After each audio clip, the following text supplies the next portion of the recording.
Hello, my beautiful people. Thank you for joining another masterclass we got going here. My name is Sinclair.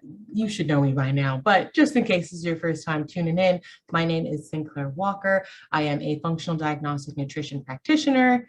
That's a mouthful, so if I ever reference that again, I will just say FDNP.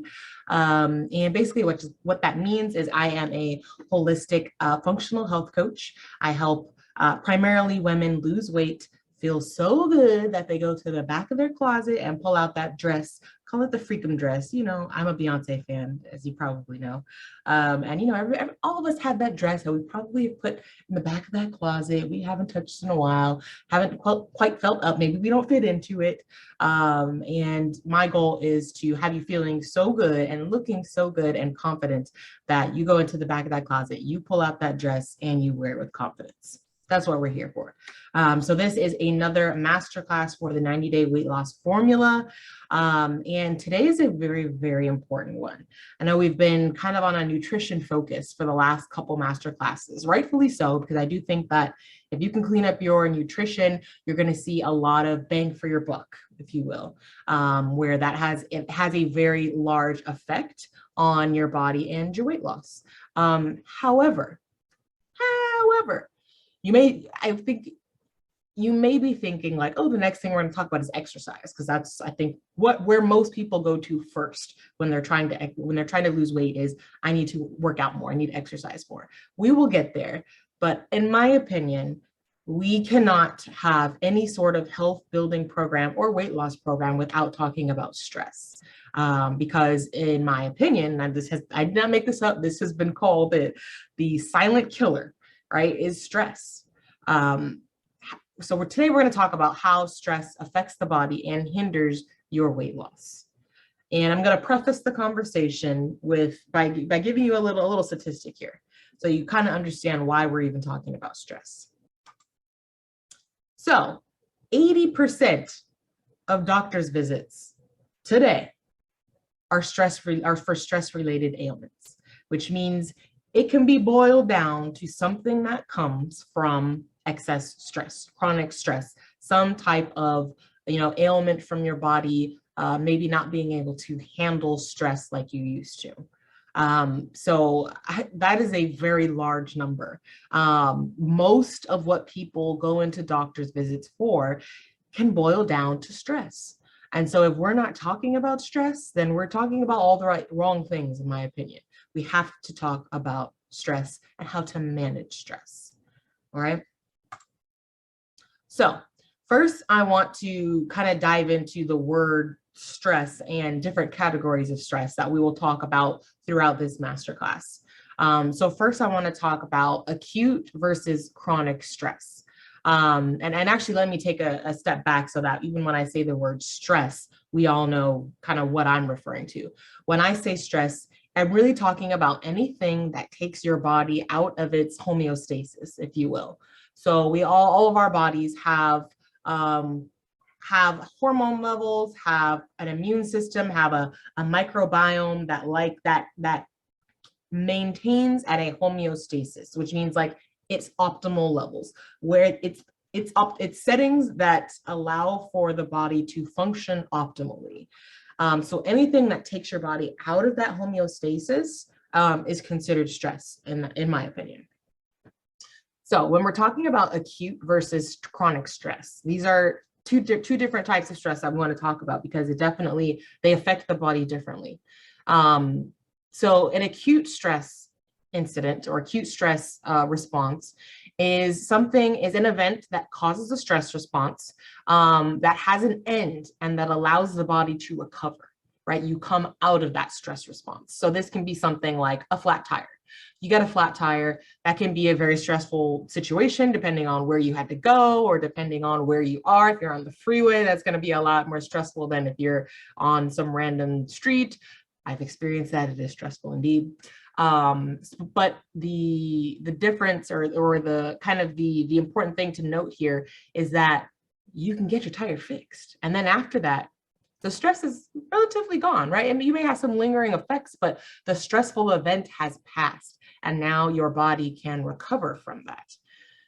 Chronic stress, on the other hand, is that stress that there's no end to it, if you will. You know, it's something that maybe it's a stressful job. I know for me, a lot of my, I had a large amount of my stress that was attributed to my previous job. It was a very stressful job.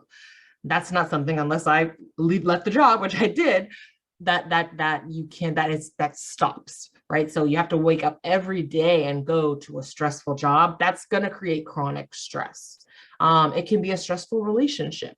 It can be just an existential crisis on like, what am I doing with my life? Like all of that can cause chronic stress. And I define chronic stress as ongoing stress that keeps the body in fight or flight mode. You should have probably heard about that by now. Even for me, I think I've mentioned it previously, but that you haven't, that's okay. We're going to talk about what that means in a second. But basically, fight or flight mode is the body's stress response. It's the mode that your body goes into when it is trying to keep you safe.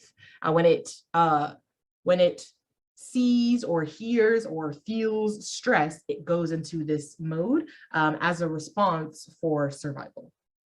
So those are two different types of stress that we are going to be referencing throughout the rest of the masterclass.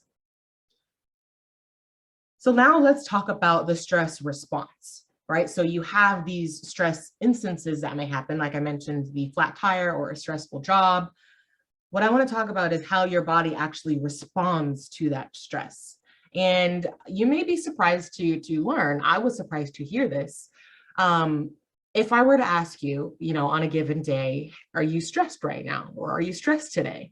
You know, the answer may be like, oh, a little bit, or, you know, not really, you know, it might be kind of like in the gray, like, I don't know, maybe not at this moment, but kind of.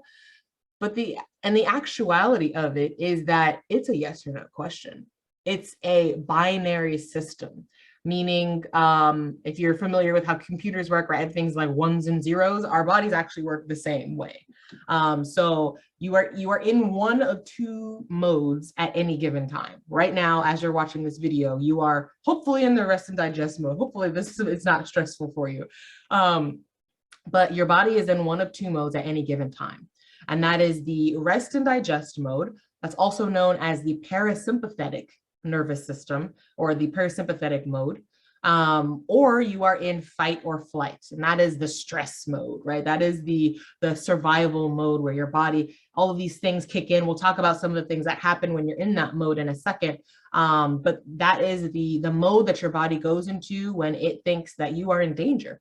And so there's all these things that happen, and all of those things happen for a reason. All of these things are triggered within your body for a reason, and that is to keep you alive. That's the reason. That's the only reason your body has to do all of these things, and that is why it happens. Okay. So if someone were to ask you like, hey, are you stressed right now? Truthfully, the answer is yes or no.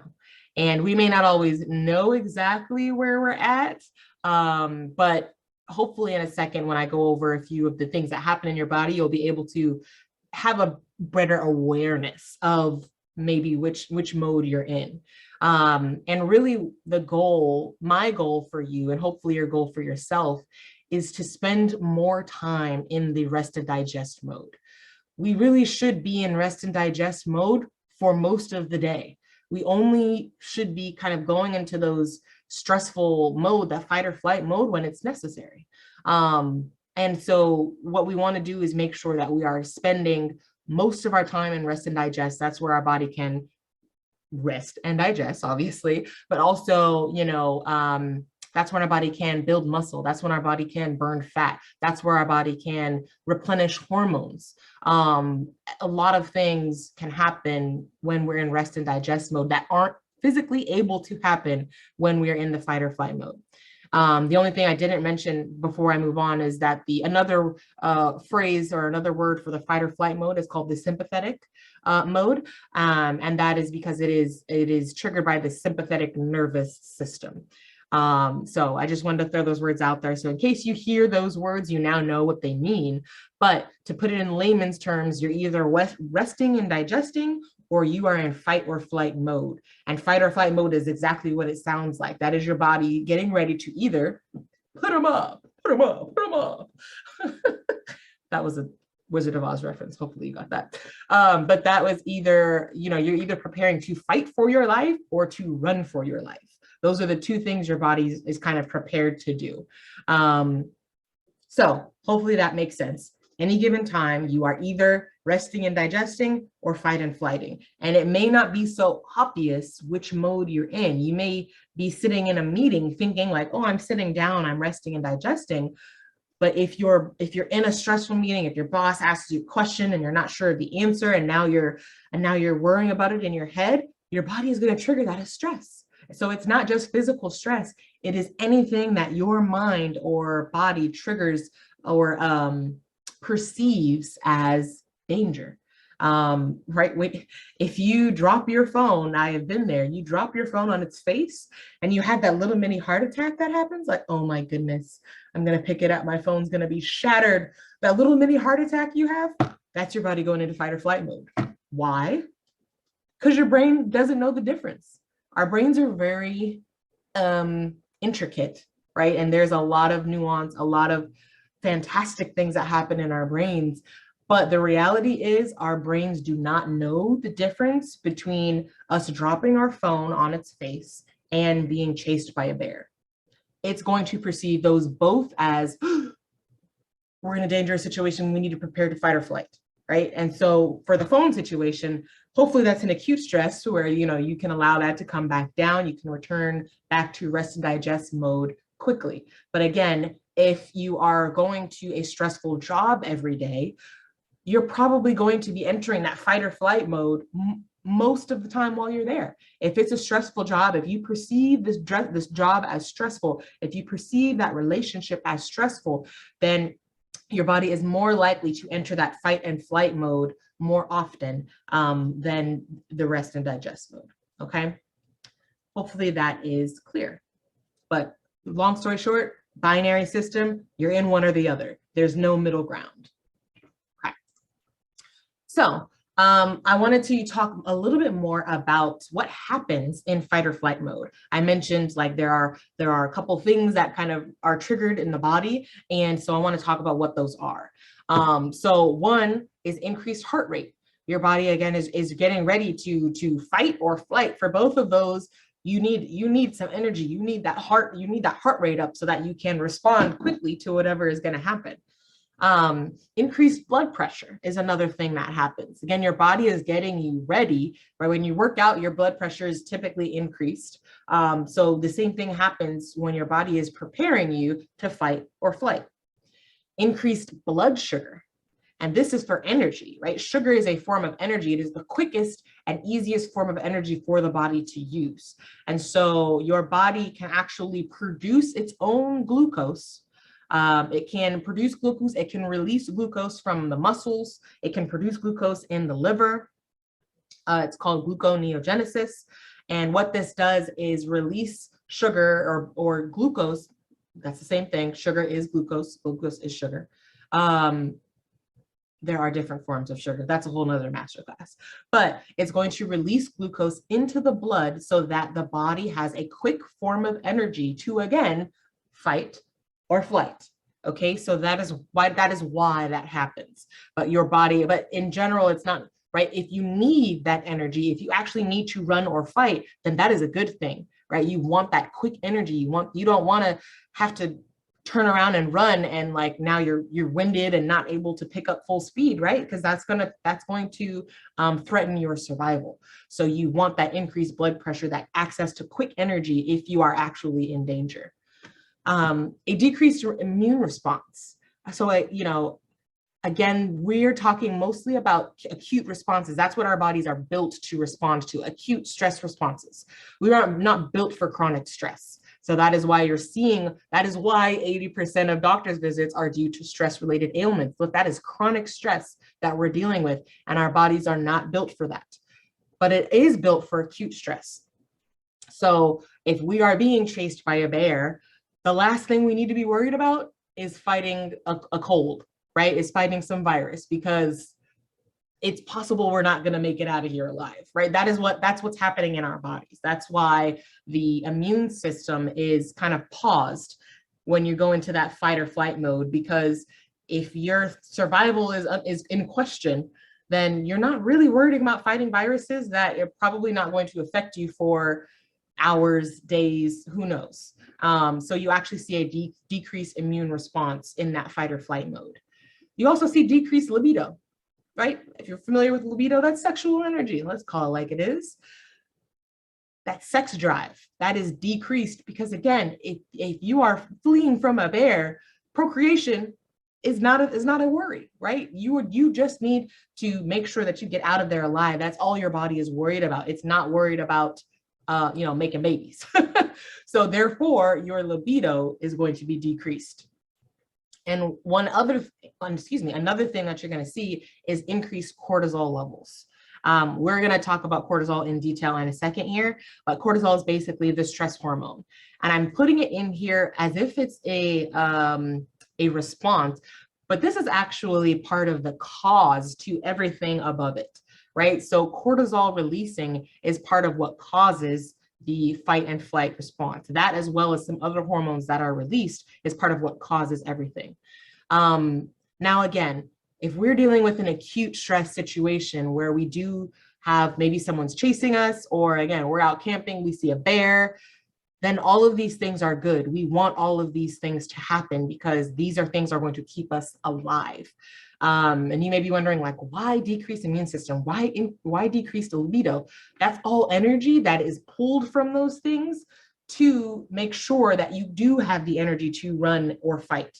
So right, we do have a finite amount of energy. So your body actually pulls energy from things that it doesn't really need right now to provide for things that you do need right now, again, which is that energy to get the heck out of there if you need to. But one thing to think about is, what if the stress response is, what if it's a chronic stress situation? What if it is a stressful job and you're dealing with these things on a daily basis?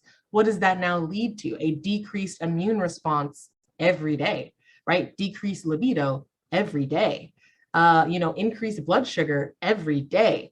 These are things that can start to happen if we don't learn to manage our stress, especially the chronic stress. Okay, so I did just want to go over a little bit of what's physically happening in the body. Right, now you can start to think about, like, in a given moment, think about, like, okay, I wonder, am I in rest and digest? Am I in fight or flight mode? Okay, how's my heart rate? How's my blood pressure?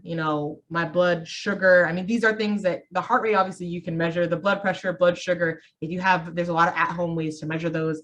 I have ways to measure all of those things. But also just how you feel. A lot of times you can start to recognize, especially once you start getting into stress management, breathing exercises, meditation, it becomes a little bit easier to be aware when your body is in that fight or flight mode, because you notice a difference. But the truth is that if you are always in that mode, it's going to start to feel normal. And so you may not even realize that you have an increased heart rate, because maybe that's your normal heart rate right now, right? You may not notice that you have increased blood sugar or increased blood pressure, because that may be your new normal. And that can all be changed. That can all be reversed. And that's what we're going to talk about later on. But one of the things that I hope that will, come to you is that greater awareness for whether you are in the rest and digest or the fight or flight.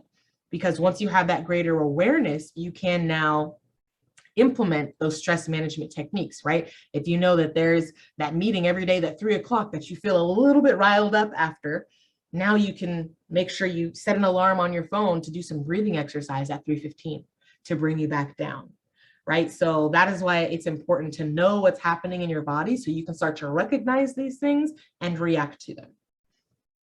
Okay. So let's talk about cortisol. I did mention it already. It is known as the stress hormone. And I did also mention that its release into the body, and it's released from the adrenal glands, its release triggers the sympathetic response, or the fight or flight mode. It's not inherently bad. So I know that the word stress has negative connotation. And I know that even I, talk a lot about not wanting to have excess stress or excess cortisol. But the truth is that cortisol in itself is not inherently bad. It is necessary for survival. As I mentioned, we need to have a healthy stress response, right? So that if we are in that dangerous situation, which could be a car accident, which could be, again, somebody chasing you, whatever it is, you want all of those things that we just mentioned. We want the increased heart rate, you want the increased blood sugar, you want the increased blood pressure, you want all of those things to occur so that you can get up out of there and make sure that you do survive. So it's not inherently bad.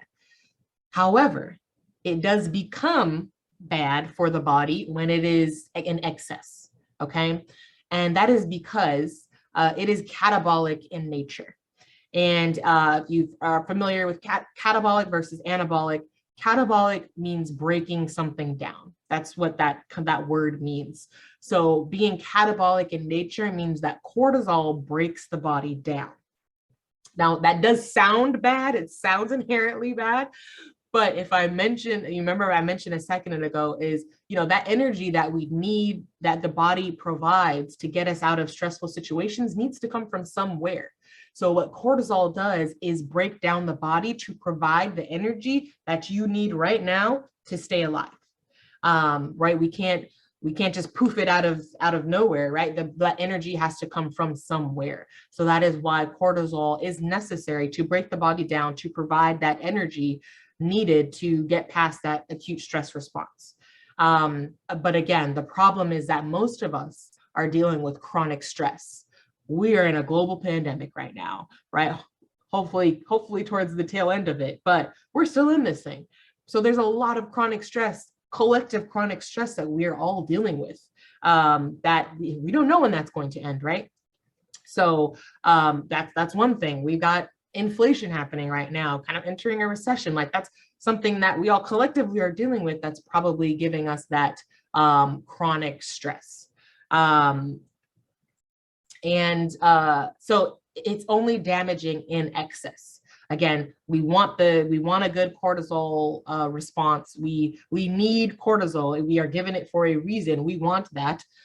But once we cross the threshold to where we are more catabolic than anabolic, where we're spending more time breaking our body down than building it up, those should be balanced, right? Between the rest and digest and the fight or flight mode, there should be a balance there.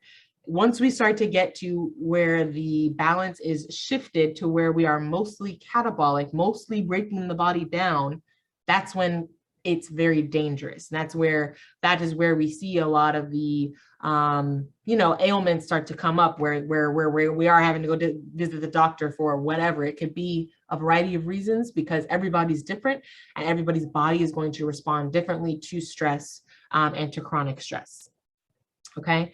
And the last thing that I wanted to cover about cortisol is that the levels of cortisol should be highest in the morning and should gradually decrease throughout the day until they reach their lowest point at night. So I did put a little diagram here that hopefully you are able to see. This is an example of a healthy cortisol response throughout the day. So if you see here, it's starting up, and the units are truthfully not important, but as you can see, it's starting up at its highest point here at 10 in the morning, and then by noon, it's down here at 4, a little below 4, and then in the afternoon, it's about 3, and then in the nighttime, it's just above 2. So in a given day, right, you see that it starts at a high point and then drastically, decreases throughout the day. And part of why that is that cortisol has a waking response. Again, it provides energy. So it is what wakes us up, primarily what wakes us up in the morning.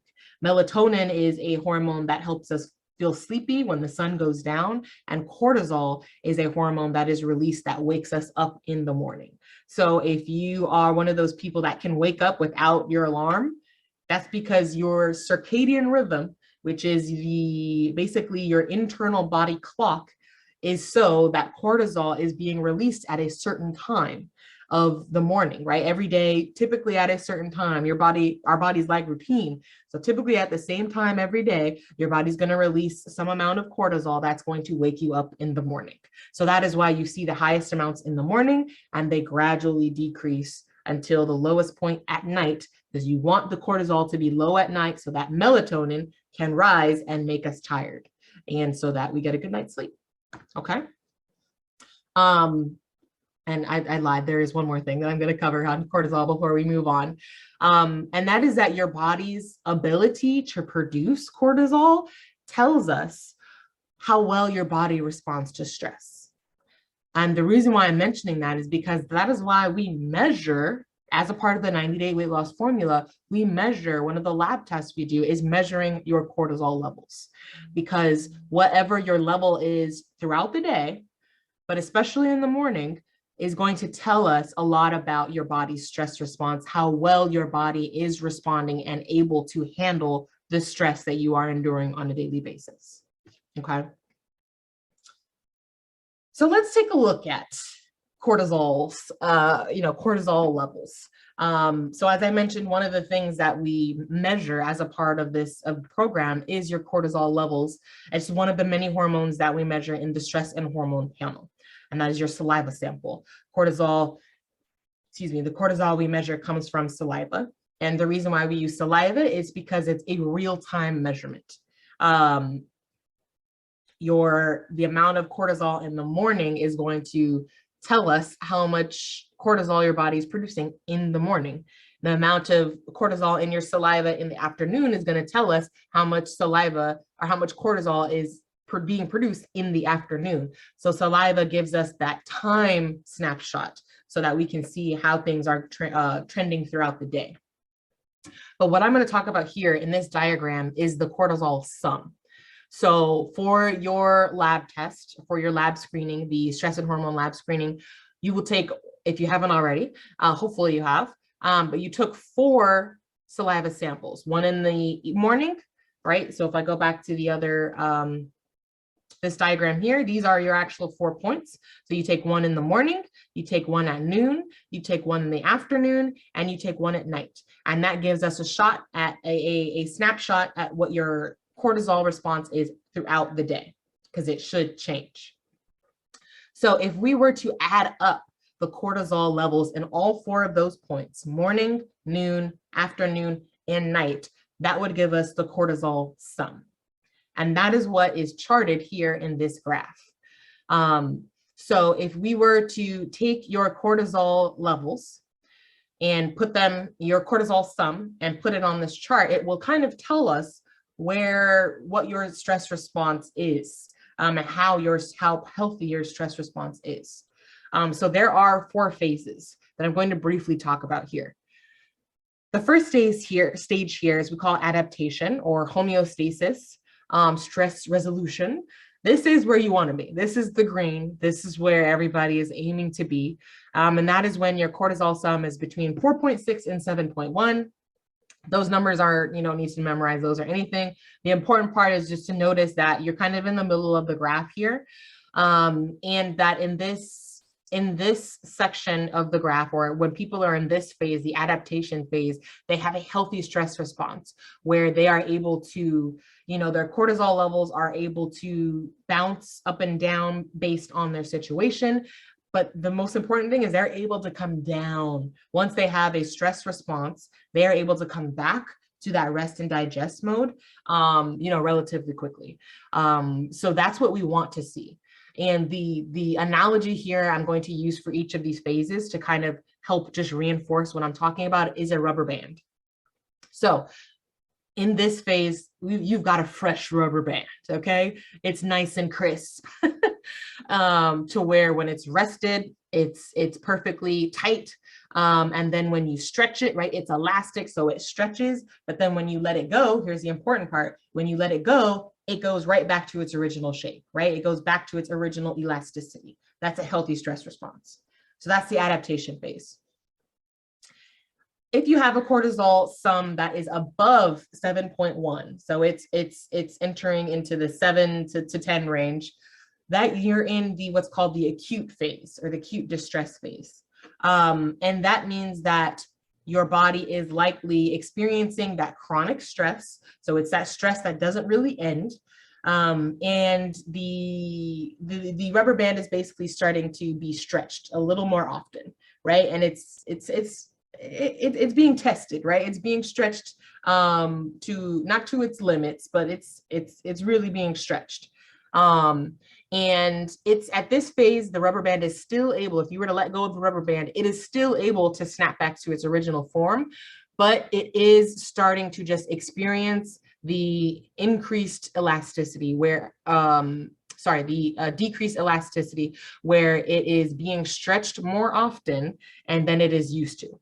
Okay, and basically that just means that your body is dealing with that, you're more stress, and so your body is releasing more cortisol as a result. You experience that stress, your body releases more cortisol, and you have enough cortisol in your reserves, in your little bank account, if you will, to still be able to release a healthy amount of cortisol when you need it. That's the acute phase. The third phase here is what we call compensatory. And this is where your body begins to compensate for, again, that increased amount of stress that it is experiencing. So if we're going back to the rubber band example, at this point, this rubber band is being stretched pretty much all the time, right? It's now become pretty much normal that it's being stretched out, and it is losing its ability to come back to its original shape.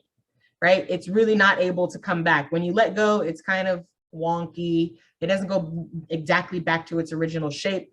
It's a little bit wonky. It may be even starting to tear a little bit, and it's just really being tested to its limit.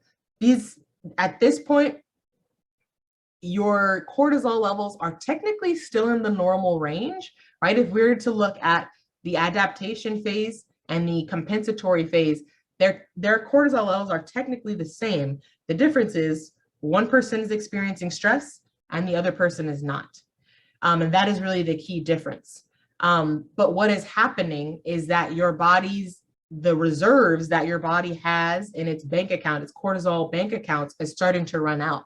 So even though you're still experiencing the stress, you don't have as much cortisol to release because you've been releasing it, pretty much all the time since you've been experiencing this chronic stress. So you have a smaller amount of cortisol to even be able to produce, even though you're still experiencing that stress.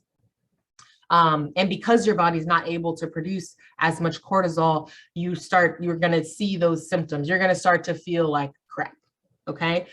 Technically, in the acute phase, a lot of people, even though they are experiencing that chronic stress and they are experiencing increased cortisol levels, if you remember, cortisol has an energizing effect. And it actually even has a pain-killing effect, because again, if you are being chased by a bear, the last thing you want to do is be worrying about your little sprained ankle or whatever it is. So when your cortisol is released, it actually has a pain-killing effect. So if you are in the acute phase where you have more cortisol in your system, then you might be feeling okay. A lot of people feel okay when they're in that acute phase, even though their body is starting to kind of break down a little bit. Okay. And really the tipping point comes right at the top, right? You're probably going to be feeling great all the way until your body reaches the maximum amount of cortisol that it can produce. After that, it starts to decrease because again, your bank account is running out of cortisol to even release into the body. So that's why you start to see the line decrease again back to the 4.6 to 7.1 range. Okay. But even though the cortisol levels look normal, this person is going to experience stress very differently than the person in the adaptation phase, because they're gonna be tired because their cortisol levels are tanking, right? They're gonna be tired. They're gonna start to see some symptoms showing of whatever it is. So it might be weight gain, it might be moodiness, it might be low sex drive, it might be a number of different things. It might be trouble digesting food, it might be IBS, irritable bowel syndrome. It could be a myriad of things. Okay. But again, this is the stage where the rubber band is being stretched and it's losing its ability to come back to its normal shape. The final phase is called exhaustion. Okay. And that is the exhaustive phase. And that is really when your cortisol levels have just tanked. Okay. Your bank account is at its at its minimum values, right? You have just enough to get you through the day, but not enough to feel good at all.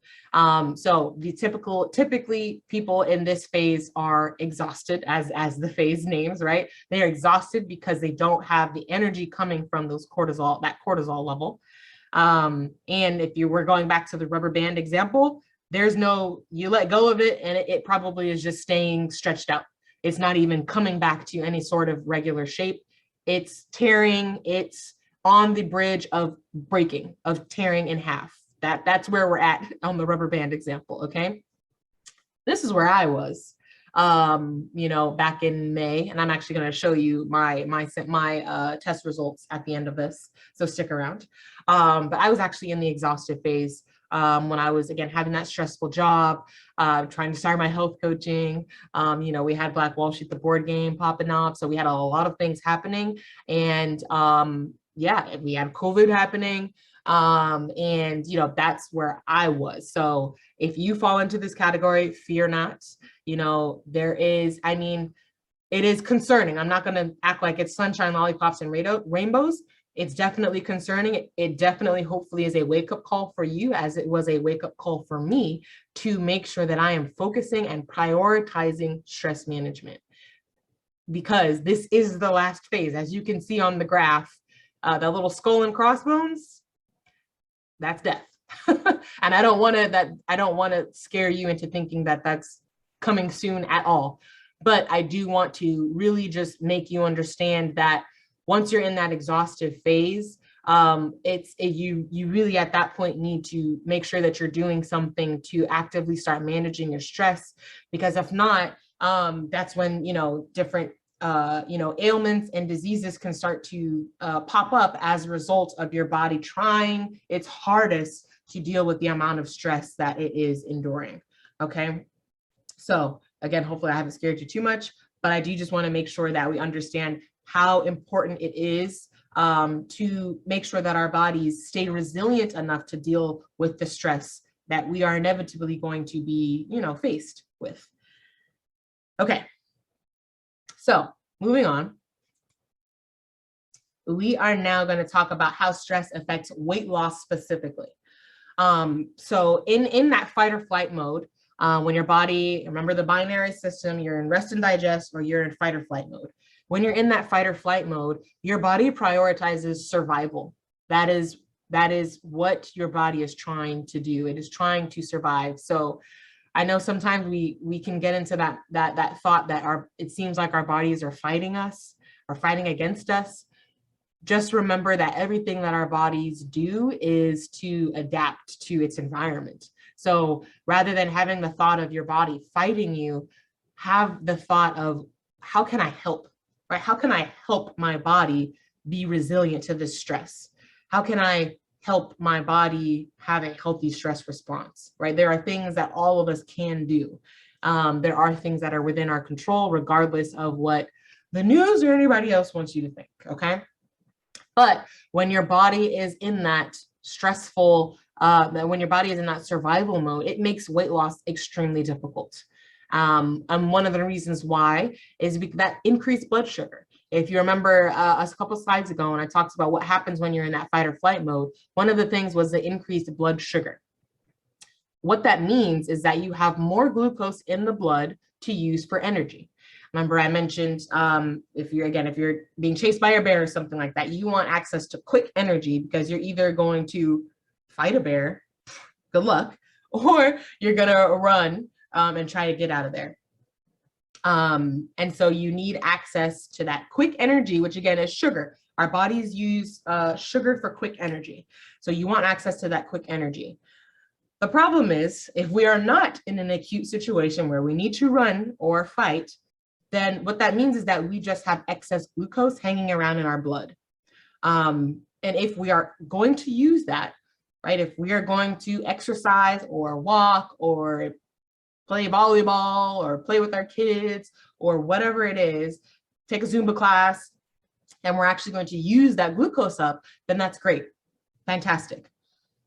The problem is that unused, if you're not active enough to use up that sugar that your body is producing, then that extra sugar gets stored as fat. And because fat is like long-term storage, sugar is short-term, right? Sugar is short-term, we can use it now. Whereas fat is like your long-term. Think about like a checking versus a savings account, right? I'm a Kevin Hart fan. He was like, it's, I got a checking and saving and it takes 3 days to, that whole thing, right? So you have your checking account is like your sugar stores, your carb stores. And that is access for quick money, right? If you needed to just swipe your card to get some gas or something, you're most likely going to be tapping into your checking account, your sugar, your carb stores. If you want to, if you have a, you got a birthday present, you got whatever, you got your refund, your tax refund, and you want to put that into your savings, that's typically because you're not going to use it right now. You're storing it for later. And that's the same thing that happens with glucose in your blood. So your body's releasing it because it perceives stress, it's going to release some sugar into your blood because it thinks you need it. But if you don't use it, then it's going to then insulin, which is the hormone that takes the sugar and brings it to your cells, is going to be like, oh, we've got some excess sugar in the blood. Now it's my turn to grab all of the sugar and take it and store it as fat for later, because we're going through a stressful situation. We don't know when our next meal is going to come. So we got to make sure that we store this energy away for later so that in case we don't have a meal coming soon, we have energy that we can tap into. That's the mindset, or what the body is going through when you're going through a stressful situation. Hopefully that makes sense. But the moral of the story is we don't want more stuff being put into our fat cells. If you're trying to lose weight, that is literally the opposite of what we want. We want to signal to the body that it's okay, we are safe, we are in rest and digest mode, and we can start to empty those fat cells. That's what we want, right? We want to burn fat. That's what that means, is we want to take that energy from our fat cells and burn it for energy. But we need to let the body know that it's okay to do that. And one of the ways to do that is to manage the stress, is to bring that body back to the rest and digest mode, right? It's for us to signal to our bodies, we are safe, it is okay. Because again, our brains don't know the difference. So we have to tell our bodies, it's okay, I'm safe, I'm okay. We can go ahead and release some of that sugar that's being stored as fat. We can release it for energy and lose weight, right? That's how you lose weight. Okay, so hopefully that makes sense on why stress management is even a pillar of this program, right? If it didn't affect weight loss, I wouldn't be talking about it. If it didn't affect your overall health, I wouldn't be talking about it, but it does. And hopefully the way I've explained it makes sense. But of course, you always feel free, if something doesn't make sense, if you got questions, drop a comment on the video, or send me an email, send me a chat in the Healthy app. Those are the best ways to ask any questions that you have. Okay, so we've talked a lot about stress. We talked about how your body responds to it. But now I want to talk about how you actually manage that stress, right? What do we do about all of this? How do we signal our body to say, okay, we are safe. Thank you, body. Thank you, body, for doing everything that you do to keep me alive. We are safe. We are comfortable. We are at home. We can rest and digest and heal and burn fat and store those memories and do all of those things, fight the viruses in our bodies. We can do all of those things that our bodies can do when we're in that rest and digest mode. So how do you tell your body that you're okay and that you are safe, and to tell your body to kind of get into that rest and digest mode? We're going to talk about it in two different aspects. We're going to talk about it as it relates to internal stress, and we're going to talk about stress management as it relates to external stress. So first, why I say stress management and not stress reduction.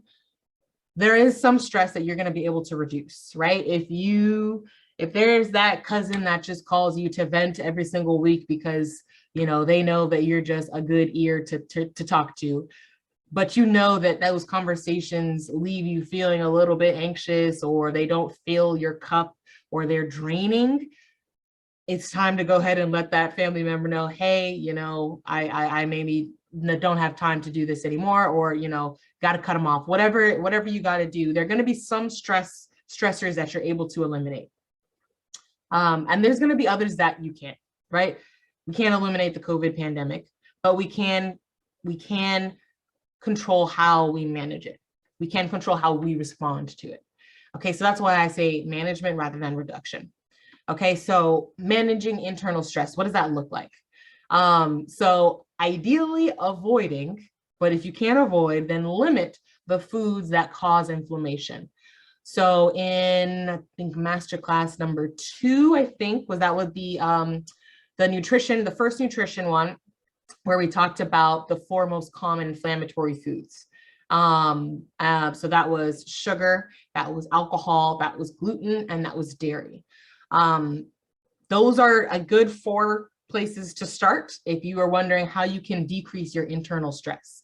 You will do wonders by just limiting. You'll do even more wonders by avoiding, but by just limiting those 4 things, you are going to significantly decrease the amount of internal stress that your body goes through on a daily basis. And that's because when you do eat these things that cause inflammation, inflammation is a stress response.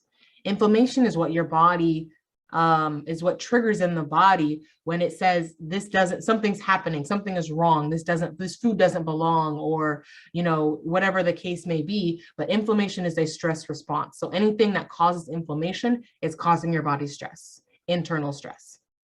Okay.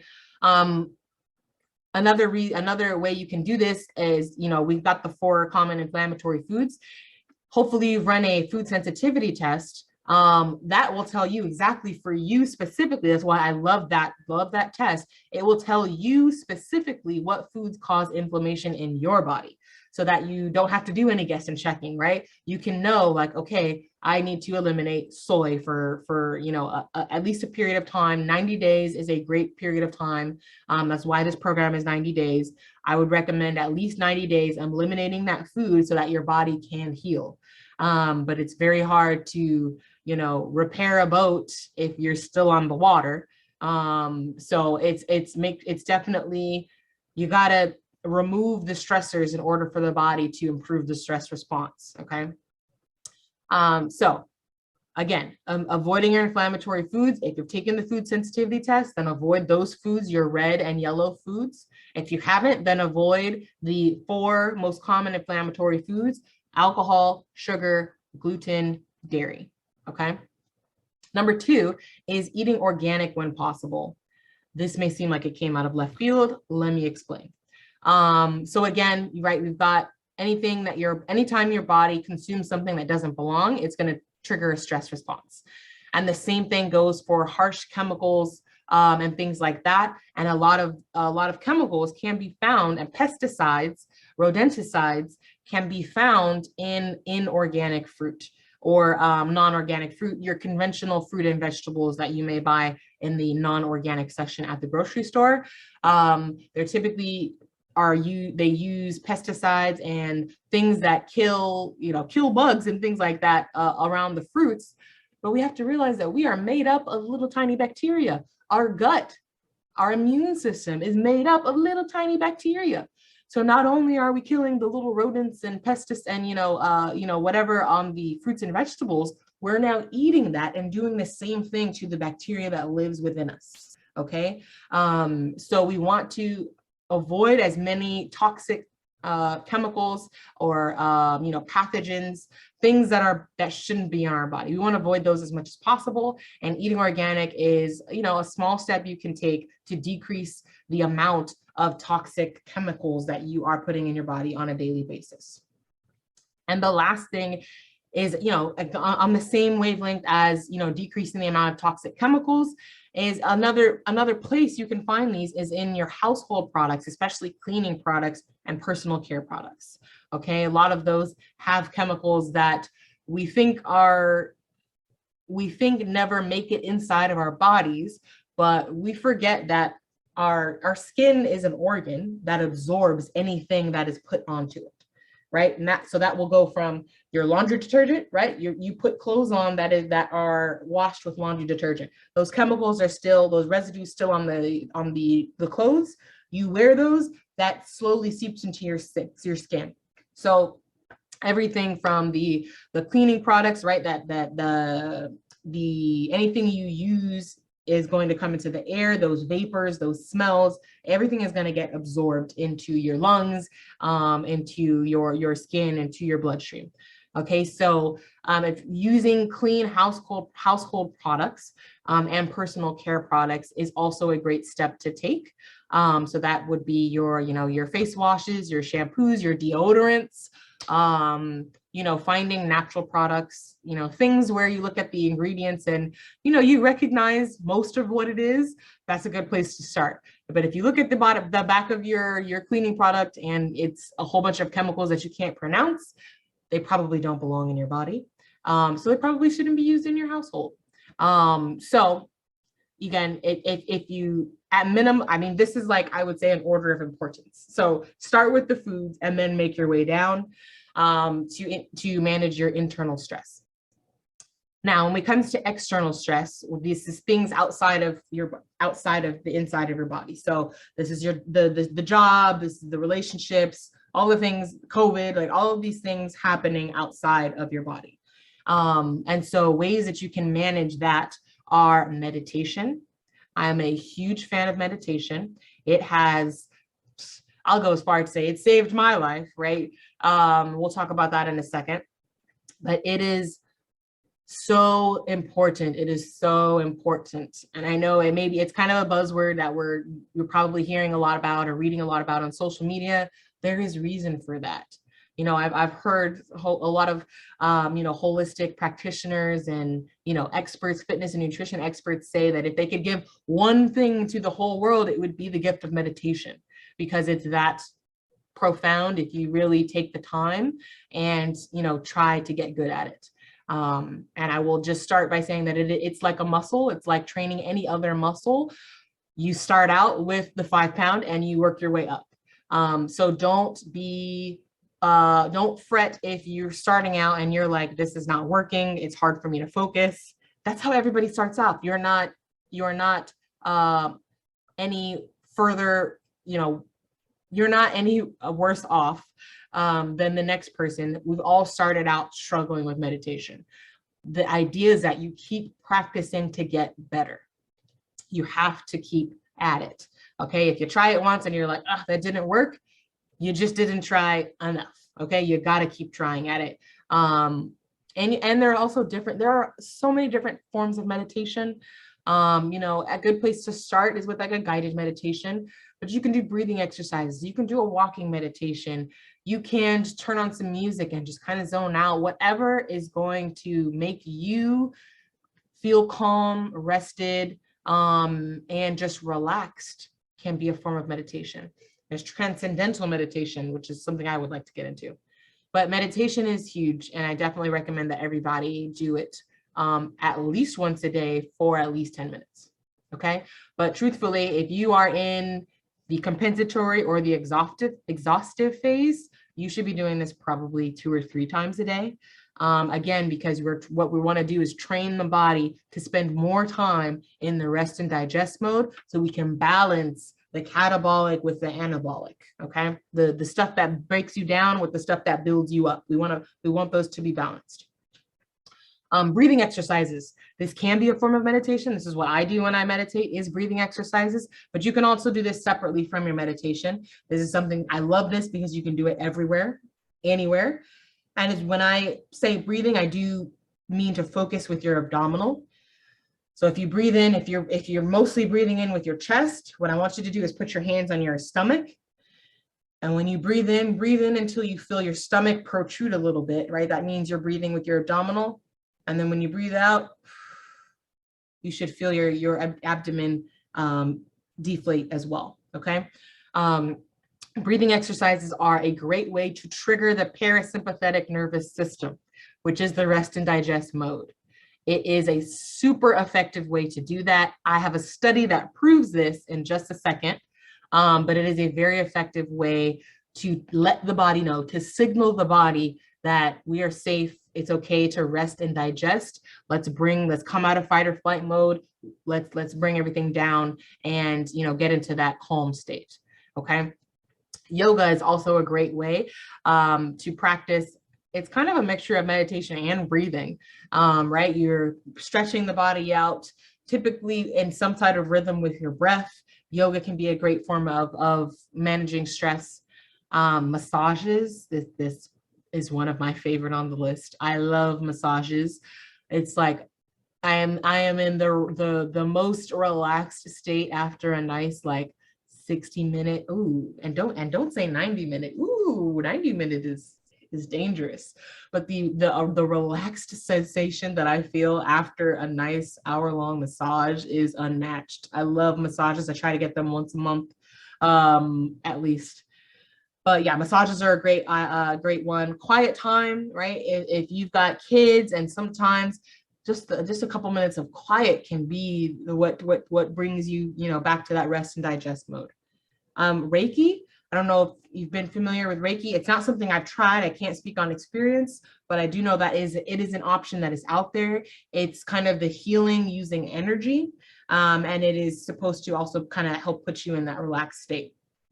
And then a bath. A bath is another one that I love, that puts me in that relaxed state, right? A nice warm bath, sometimes with some aromatherapy, give that a nice lavender, eucalyptus smell. You can definitely leverage essential oils. Essential oils are a great way to, tell the body that it's okay. Lavender is a great one that relaxes the body. But a bath with some nice calming music or just silence can also be a very effective stress management tactic.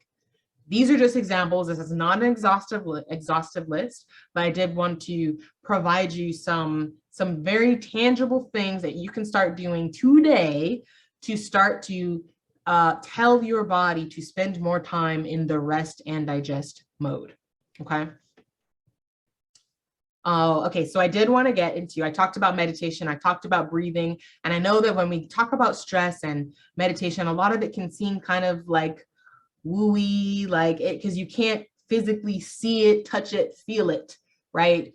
Like exercise, you see the sweat, you see the pounds fall off, you see the muscle coming. So I feel like that makes a little bit more sense. You can see the effects. You aren't always able to see the effects of being stressed or being relaxed or whatever it is. So I wanted to provide some evidence so that that one, everything I do is evidence-based. I don't do just lolly stuff, right? So I wanted to show you this research, this study that I found on the effect of diaphragmatic breathing, which again is that breathing from your abdominal, and its effect on stress. So this is a study from the National Library of Medicine, and I'm basically just going to read these last couple of sentences here. That says there was significant interaction effect of group and time in the diaphragmatic breathing condition on cortisol levels, whereby the breathing had a significant lower cortisol after training, while the control group, CG is control group, showed no significant change in their cortisol levels. So basically they took a group of people and they took them through a training where they taught them how to do breathing exercises, and then they would measure their cortisol levels afterwards. So the group that did the breathing exercises had significantly lower cortisol levels than the group that didn't. In conclusion, diaphragmatic breathing could improve sustained attention, effect on and cortisol levels. This study provided evidence demonstrating the effect of diaphragmatic breathing, a mind-body practice on mental function from a health psychology approach, which has important implications for health promotion and healthy individuals. So fancy language to say that abdominal breathing through your diaphragm has a positive effect on your cortisol by lowering the cortisol levels, okay? Which means that your body is able to basically go into that rest and digest mode following breathing, do some deep breathing exercises, okay? So this stuff works, right? I'm not just saying this because I think it's cool. I do think it's cool, but I think it's cool because it works, okay? Here's an example. All right. So I promised you I was going to show you my test results. So here they are. And this is just icing on the cake. I want to show you, I practice what I preach. And so I want to show you what my cortisol levels were when I first took the stress and hormone panel, which was on May 9th of last year. And so I was, as I mentioned, I was in the exhaustive phase. I did not lie. So as you can see here, right, my cortisol sum was 2.7, which meant I was in the exhaustive phase. And so if you look at the morning, as I mentioned, your cortisol levels are highest in the morning, and typically they're the highest because that's the best that your body can do, which is why we use that morning sum in the calculation. So the best that my body could do was to produce 1.9 in the morning back in May of 2020-21. As I mentioned, this was a wake-up call for me. So when I learned this, I got very serious about my meditation, implemented that on a daily basis, about my stress management. I went on my own 90-day protocol, and I retested in February of this year, and I was in the compensatory phase, which is a good thing. So if you remember the graph that we talked about a second ago, I'm actually going to go back to it so you can see. I started out here in May in the exhaustive phase. And when I tested in February of this year, I had moved up the graph. So now I'm in the compensatory. So as you continue to work on managing your stress, you will work your way. The idea is that you work your way up the graph until you make it back to adaptation or the homeostasis phase. Okay. So I'm seeing that happen with myself. And if you give yourself the dedication and you give yourself the time, you see this did not happen overnight. This was a period of months, that your body will respond by being able to produce more cortisol. And so what that means, right? If we're talking about you may be like, well, I thought you don't want more cortisol. But the best that my body could do in May was to produce 1.9.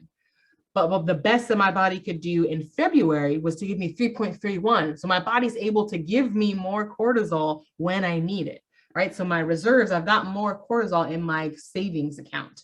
I've got more money replenishing my savings account, my cortisol savings account, okay? So if you look at the graph here, the dark blue line was where I tested the first time, right? So you see this is much lower than we want. The green line is like the ideal, that's the FDN range. That's where we want everybody to be.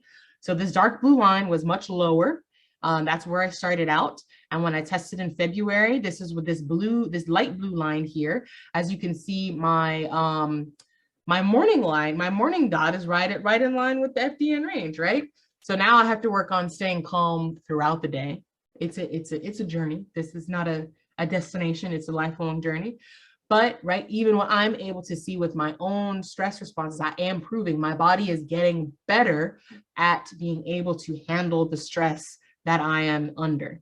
And part of how I did that was decreasing the stress. So I did mention, right, I quit my full-time job because I was realizing how it was affecting my body and I wasn't passionate about it anyways. This is the stuff, as you can probably tell, I'm an hour in when I tried to do this in 45 minutes. I get passionate. This is the stuff that I love. So I did do a little bit of decreasing the stress, but also getting better at managing the stress as well, because we're still in this COVID pandemic. It's not like all of my stress has somehow disappeared. I started a business. That's a whole another plate of stress, right? But I've gotten better at managing the stress, and my body has also gotten better at managing the stress that it is dealing with, okay?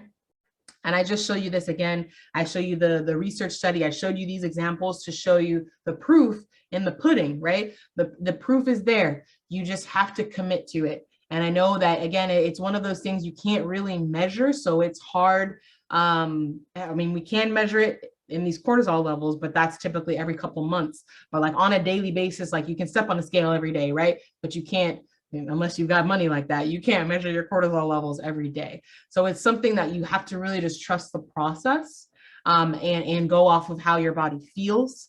and just keep at it. Even though I know meditation, breathing, it can seem like I don't have time to do that. It can seem like, you know, it can fall on the priority list, but hopefully from this masterclass, you've seen one, how important it is to make sure that we have a healthy stress response, because you've seen what can happen if we don't, right? Well, remember the graph, remember the crossbones, the skull and crossbones? We don't want to get down there. So long story short, use me as an example, right? Make sure that you are prioritizing stress management. I'm going over this right after nutrition for a reason, because it is that important. And not only for your weight loss, this is important for your overall health, for your longevity, right? I want you to be on this earth for as long as possible. And I would do my part to help you, help you accomplish that. So if I can improve if I can help you decrease the amount of stress your body is going under, as well as increasing your ability to manage it, you're going to be in good shape for the rest of your life. So, thank you for joining me. I do have a Q&A slide here. I don't think, and let me see if anybody has any questions. I'll give it a minute. But yeah, hopefully you all found this masterclass very informative. Again, if you have questions, you know where to find me, but in case you don't, I will go over it one more time. I am on Instagram at The Health Nerd. I am on Facebook at Queen to Queen Weight Loss Program.